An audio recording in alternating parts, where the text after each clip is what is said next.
Dear viewers, important update যেটা আজকে আমরা আলোচনা করব সেটা হচ্ছে আপকামিং এসএসসি সিএইচএসএল এক্সামের জন্য অটো সিলেকশন প্রসিডিওর চালু হয়ে গেছে এবং সেটা কত পর্যন্ত চলবে এবং সেটা কিভাবে তোমরা করবে এবং এক্সাম ডেট কবে দেওয়া হয়েছে এবং গুরুত্বপূর্ণ বিষয় অটো সিলেকশনের প্রসিডিওর কী রয়েছে। কারণ তোমরা প্রত্যেককেই জানো এই যে পরীক্ষাটা, সেই পরীক্ষাটা কিন্তু সেপ্টেম্বর মাসের দিকে হওয়ার কথা ছিল, 8 থেকে 18 সেপ্টেম্বর এই সময়ের মধ্যে।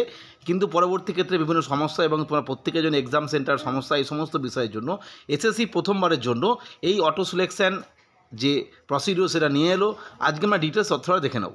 আমি পূর্বেই বলছিলাম এসএসসি সিএইচএসএল অটো সিলেকশন যে প্রসিডিওর সেটা চলবে 28/10/2025 অবধি, অর্থাৎ ইতিমধ্যে কিন্তু এই প্রসিডিওর শুরু হয়ে গেছে এবং টেন্টেটিভ যে এক্সাম ডেট বা এক্সাম ডেট যেটা দেওয়া হয়েছে সেটা 12 তারিখ থেকে 30 নভেম্বরের মধ্যে, 12 থেকে 30 নভেম্বরের মধ্যে।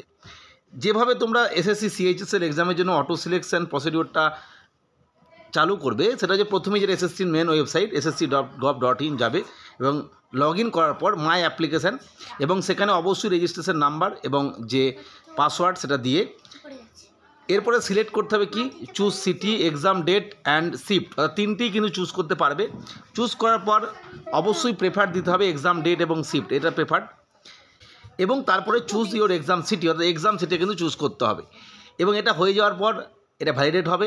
পরবর্তী ক্ষেত্রে এটার নোটিফিকেশান আসবে, কনফার্মেশন নোটিফিকেশান, এবং সেটা তোমরা প্রিন্টও নিতে পারবে বা সেই মেসেজ তোমাদের থাকবে। যাই হোক, এই বিষয়টা তোমাদের শেয়ার করলাম। পরবর্তী আপডেটের জন্য চ্যানেলটিকে সাবস্ক্রাইব করে রেখো। ভিডিওটি দেখার জন্য প্রত্যেককে অসংখ্য ধন্যবাদ।